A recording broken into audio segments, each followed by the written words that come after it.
मित्रों नमस्कार। आज का हमारा विषय है देवगुरु बृहस्पति के मकर राशि में गोचरीय संचरण का क्या प्रभाव पड़ेगा। इसी क्रम में समग्र विश्लेषण और मेष लग्न वालों पर क्या प्रभाव स्थापित होगा, इसकी चर्चा हो चुकी है। अब हम बात करेंगे वृश्चिक लग्न वालों के लिए क्या प्रभाव स्थापित करेंगे देवगुरु बृहस्पति जब अपनी नीच राशि मकर में गोचरीय संचरण करेंगे। तो कार्तिक शुक्ल पक्ष पंचमी 19 नवंबर 2020 दिन बृहस्पतिवार को दिन में 10:40 के बाद अपनी मूल त्रिकोण राशि धनु को छोड़ करके न्यायाधीश की पदवी प्राप्त कर्म फल प्रदायक ग्रह की राशि मकर में गोचरीय संचरण प्रारंभ करेंगे। वैसे तो लगभग 13 महीने एक राशि पर गोचरीय संचरण करते हैं, परंतु कभी मार्गी होते हैं, कभी वक्री होते हैं और बीच बीच में एक राशि आगे भी यात्रा करते हैं। तो वर्तमान में 19 नवंबर को जो गोचरीय संचरण होगा यह मार्गी गति से होते हुए 5 अप्रैल 2021 तक मकर राशि में गोचरीय संचरण करेंगे और पूरे गोचरीय संचरण के दौरान स्वयं शनिदेव भी अपनी राशि में स्वग्रही स्थिति में देवगुरु बृहस्पति के साथ ही गोचरीय संचरण करेंगे। इसलिए देवगुरु का स्वतंत्र प्रभाव इस बार नहीं दिखेगा। और कोई भी ग्रह, इसको स्पष्ट कर लिया जाए, कोई भी ग्रह अपनी जब राशि में होता है तो पूर्ण फल देता है। उच्च राशि में जब उनका गोचरीय संचरण होता है या कुंडली में विद्यमान होता है तो उच्च का फल प्रदान करता है, यानी जितना हो सकता है उतना प्रभाव देगा, सकारात्मक या नकारात्मक। लेकिन वहीं जब नीच का होगा, चाहे गोचरीय संचरण में चाहे मूल कुंडली में, तो उसके प्रभाव में निगेटिविटी की बात नहीं करेंगे, कमी आती है। जो उसके प्रभाव का बल है वह कम दिखेगा। ऐसे में देवगुरु बृहस्पति का जो यह गोचरीय संचरण हो रहा है यह नीच राशि का हो रहा है। इसी कारण से यह पूर्ण फल नहीं दे पाएंगे किसी के लिए भी, सकारात्मक हो या नकारात्मक हो आपकी मूल कुंडली में। साथ में शनिदेव भी गोचर करेंगे। उसके अतिरिक्त राहु के साथ ये दोनों शनि और बृहस्पति राहु से नवम पंचम योग बनाएंगे। तो इन तीनों ग्रह का जो समग्र फल है वह क्या रहेगा, इसकी चर्चा किया जाएगा यहां पर। लेकिन मुख्य रूप से हम बात करेंगे बृहस्पति और शनिदेव के फल के संदर्भ में। बृहस्पति का जो कारक क्षेत्र है जिसमें मुख्यतः ये प्रभाव स्थापित करते हैं, ज्ञान है, विश्वविद्यालयी संस्थान है, लेखन शक्ति है, विचार है, आध्यात्म है, पुरोहित है, सनातन धर्म है, मंदिर है, किसी भी धर्म का पूजनीय स्थल है, गुरु है, अध्ययन अध्यापन है, पूजा पाठ है, संस्कार है, धार्मिक आस्था है। इस प्रकार इनके कारकत्वों में परिवर्तन देखने को मिलेगा। पूर्ण फल नहीं मिलेगा। तो क्या फल रहने वाला है वृश्चिक लग्न वालों के लिए, इसकी चर्चा कर ली जाए कि 19 नवंबर से लेकर के 5 अप्रैल 2021 तक किस प्रभाव का यह प्रभाव स्थापित करेंगे।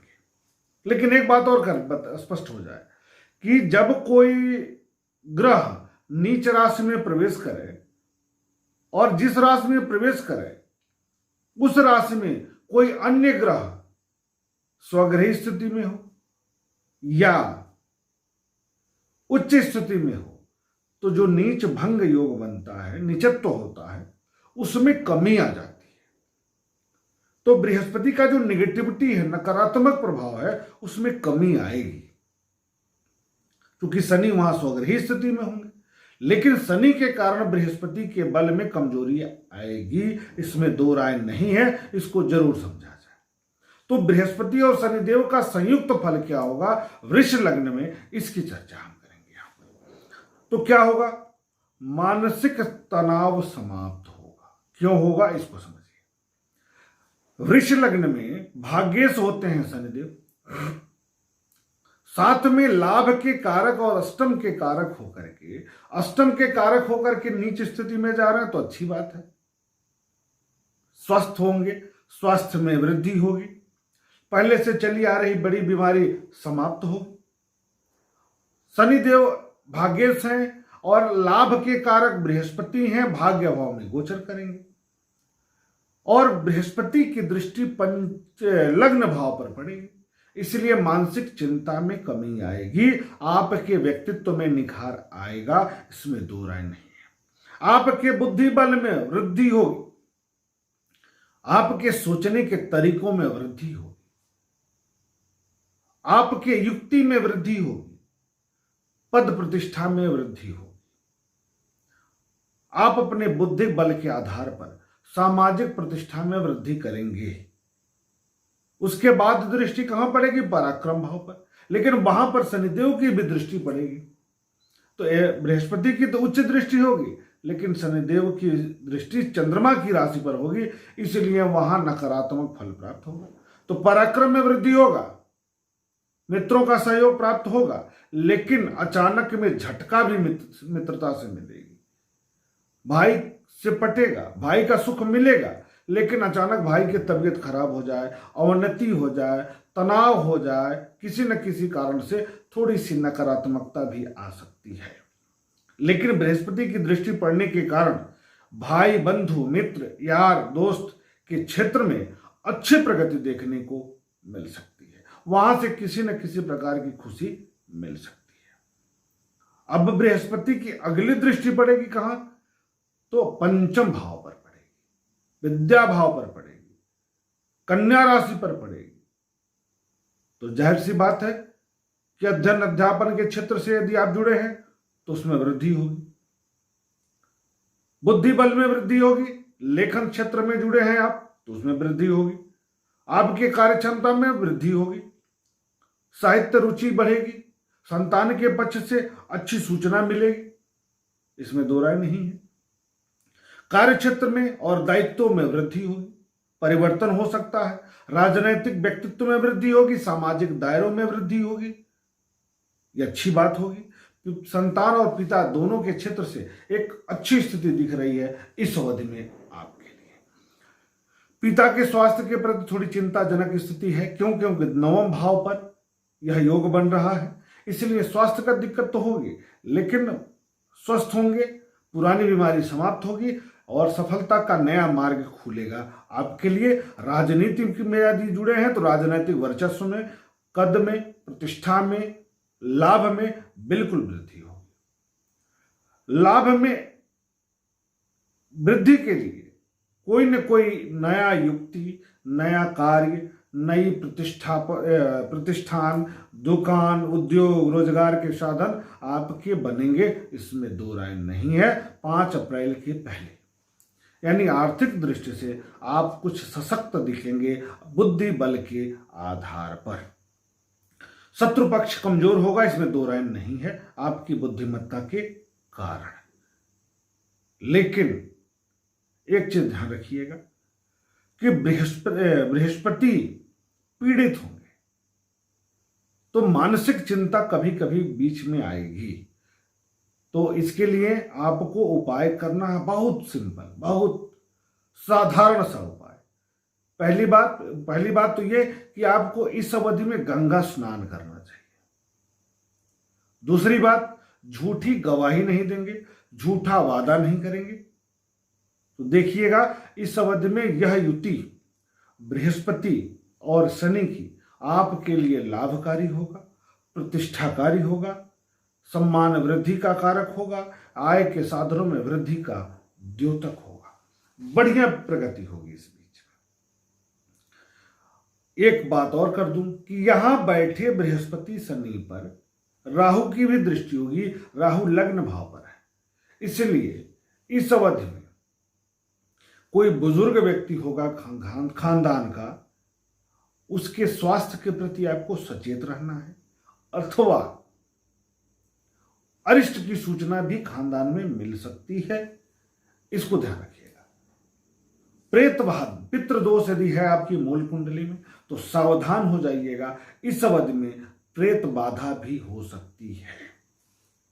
तनाव अकारण मिलेगा, लेकिन अगर तुलनात्मक रूप से समग्र विश्लेषण की बात किया जाए तो राहु के लिए थोड़ा सा उपाय इस बीच में करते रहिए, गंगा स्नान करते रहिए, झूठे वादों से बचिए, तो निश्चित तौर पर आपके कार्य क्षेत्र का निर्धारण हो जाएगा, प्रगति के लिए एक मार्ग खुल जाएगा इस अवधि में। लेकिन फिर एक बात कहूंगा मैं, आप समग्र वीडियो जरूर देखिएगा, समग्र विश्लेषण का वीडियो जरूर देखिएगा, क्योंकि कोरोना में 19 नवंबर के बाद वृद्धि होगी, मारक क्षमता कोरोना की बढ़ेगी। और कोरोना मैं पहले भी वीडियो दिया था 6 महीना पहले, हम कहा था हमने कि 24 सितंबर से कोरोना के मरीजों की संख्या भारत में घटेगी 19 नवंबर तक, लेकिन 19 नवंबर के बाद मरीजों की संख्या में एकाएक बड़ा परिवर्तन बढ़ते हुए दिखाई देगा। इसलिए सतर्क रहिए, सुरक्षित रहिए, यही कामना है। और यही युति कारक है कोरोना में वृद्धि का, इन्फेक्शन में वृद्धि का, क्योंकि बृहस्पति प्राणवायु है, राहु शनि दोनों से पीड़ित हो रहे हैं, इसलिए आपको सतर्क रहना है। फिर मिलते हैं हम अगले वीडियो के माध्यम से। मिथुन लग्न पर क्या प्रभाव स्थापित करेंगे इसको लेकर, तब तक दीजिए इजाजत और हमारे YouTube चैनल को सब्सक्राइब करिए और लाइक जरूर किया करिए वीडियो। नमस्कार।